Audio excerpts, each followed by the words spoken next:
Shalom. Selamat malam saudara-saudari yang kasih dalam Tuhan Yesus Kristus. Menyertai istirahat kita malam hari ini, kebenaran firman Tuhan berjudul Bingkai Pemikiran Umat Perjanjian Baru.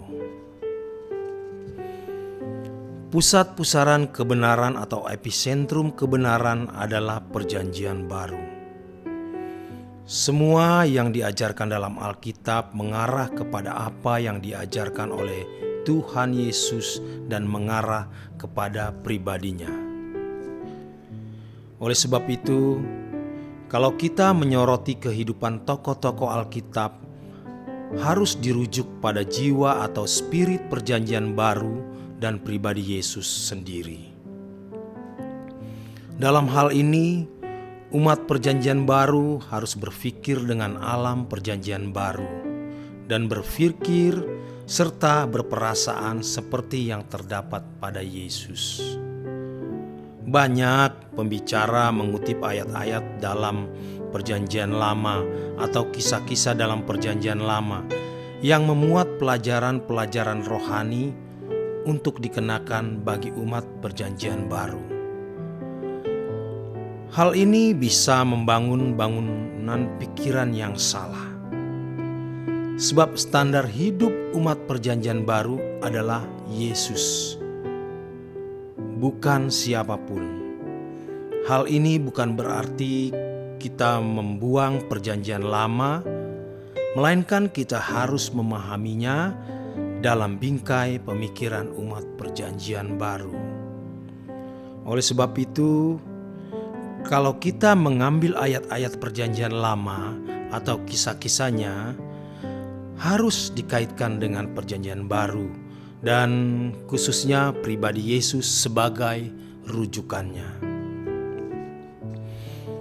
Kalau kita belajar tentang Abraham, kita harus fokus pada percayanya Abraham kepada Yahweh dan jiwa kemusafirannya yang ternyata sinkron dengan Tuhan Yesus yang mengatakan, serigala mempunyai liang dan burung mempunyai sarang, tetapi anak manusia tidak mempunyai tempat untuk meletakkan kepalanya.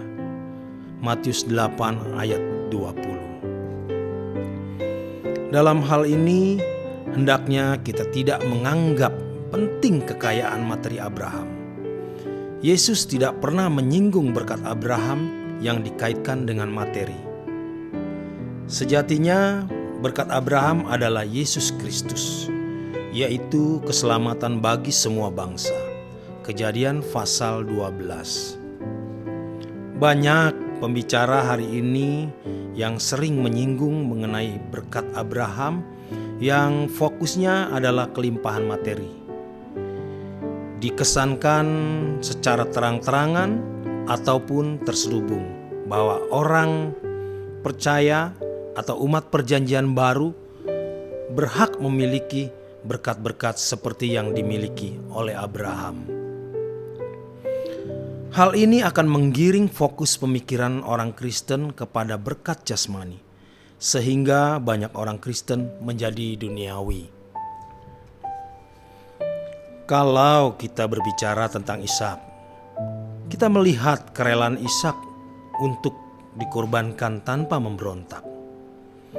Dalam kisah ini, yang seharusnya menjadi pusat perhatian bukan hanya Abraham, melainkan juga Ishak yang memiliki kesediaan menjadi korban bakaran.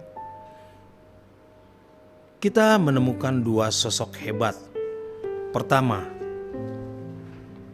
Abraham yang merelakan anaknya sebagai korban bakaran, yang mana hal ini bisa menunjuk kepada Allah Bapa yang rela memberikan putra tunggalnya.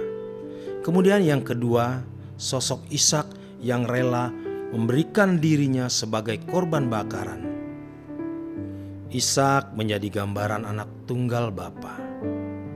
Kisah ini dapat memberi inspirasi kepada kita mengenai kesediaan anak Allah yang tulus memberi diri menjadi korban perdamaian bagi umat manusia.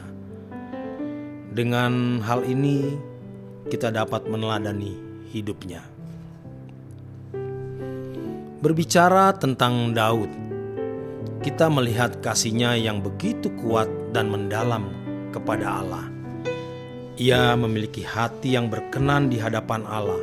Hati seperti ini juga ditunjukkan oleh Yesus dalam mengasihi Bapa yang dengan rela mengorbankan dirinya. Yesus taat kepada Bapa sampai mati di kayu salib. Hati Daud seperti inilah yang harus menjadi fokus perhatian kita. Kita melihat bahwa Allah mengajarkan kita untuk mengasihi Allah dengan segenap hati, jiwa, akal budi, dan kekuatan. Hendaknya kita tidak terperangkap oleh hal-hal yang bersifat minor dari kehidupan Daud, seperti yang dikemukakan banyak orang Kristen hari ini, yaitu puji-pujian dan tari-tarian yang dilakukan oleh Daud. Banyak orang ketika berbicara mengenai Daud selalu dikaitkan dengan hal-hal tersebut, sehingga hal yang lebih prinsip dari kehidupan Daud tidak dikemukakan. Harus diingat bahwa Daud tidak menari setiap hari atau menyanyi seperti biduan setiap hari. Dalam hal ini kita harus bisa menemukan hal-hal yang prinsip atau major issue untuk memberi pelajaran rohani bagi kita sebagai umat perjanjian baru dan tidak terperangkap dengan hal-hal yang tidak prinsip atau minor issue. Berbicara tentang Daniel, Sadrak, Mesak, dan Abednego, kita harus melihat integritas mereka dalam ketaatan yang tidak bersyarat, unconditional submission kepada Elohim Yahweh. Hal ini bisa menunjuk atau sejajar dengan ketaatan yang dimiliki atau yang dilakukan oleh Yesus terhadap Allah Bapanya. Kehidupan tokoh-tokoh tersebut dapat menginspirasi kita untuk menaati Allah dengan benar. Dengan demikian, ketaatan mereka dapat menjadi pola ketaatan kita kepada Allah. Tetapi banyak pembicara mengaitkan kisah Daniel, Sadrak, Mesak, dan Abednego dengan kesuksesan mereka dalam pemerintahan sebagai pejabat istana. Hal ini dikaitkan dengan ayat-ayat Alkitab dalam Perjanjian Lama yang berbicara mengenai menjadi kepala bukan ekor, dengan menghubungkan kisah Daniel, Sadrak, Mesak, dan Abednego dalam sukses duniawi. Hal yang prinsipnya yaitu ketaatan yang tidak bersyarat, tidak terkemuka, atau tidak mendapat porsi yang patut. Demikian kebenaran firman Tuhan. Selamat malam, selamat beristirahat. Tuhan memberkati.